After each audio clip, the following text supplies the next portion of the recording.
Often said it's a funny thing in the world that we live in because you can always rely on children to say the wrong thing. You know what I mean? Literally at a party, or maybe you're out with a friend and they actually give away a secret. There used to be a very great show over here in the United Kingdom called Kids Say the Funniest Things, and they truly did, behind hidden cameras and microphones and stuff like that.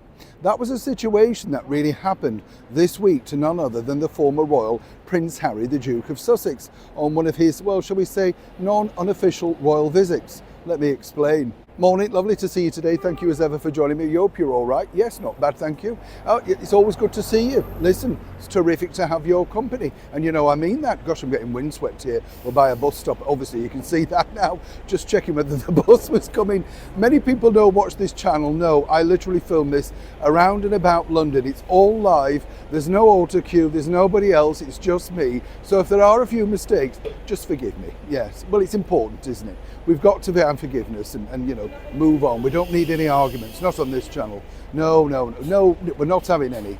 I've just put my foot down, absolutely. Anyway, back as ever to your royal story of the day. Say children can be very embarrassing, can't they? None more so when they get very excited to see someone, whether it be Santa Claus or a pop star visiting their school, or just somebody perhaps, like of course the former royal known as Prince Harry, the Duke of Sussex. Now in this particular instance, I have to say, I thought Prince Harry did a terrific job going to visit a very worthwhile cause, Scotty's Little Soldiers. This is a charity that's all about people who've sadly lost a parent or maybe both parents to military warfare, and this is a really wonderful charity, and it's nice to see the children sort of just enjoying the moment. It really was quite sweet. Of course, once again, it was very much controlled by Harry and Meghan's narrative, and there's always a sort of feeling, dare I say, of monetization around these events now, which you never felt pre-Meghan Markle, let me tell you. But that's the world they now live in, the Netflix and Spotify making money world. But one thing that wasn't reported, which I find incredibly funny over here in the United Kingdom, and I don't think anywhere in the world, I was speaking to one of the parents of the children, and basically they said, well, everybody, all the kids wanted to know, well, where was, Mrs. Duke of Sussex, Duchess of Sussex, Meghan Markle? And this left Harry quite flustered, not because it just didn't happen once, but quite a few times. And in the end, basically, he had to put it into children's speak and say, oh, it's because it's not very safe over here right now for Meghan. This left them all, and as ever we have to say allegedly, rather confused and bemused. What do you mean it's not safe? And that's the problem with children, isn't it? You say one thing, then they ask another. What do you mean?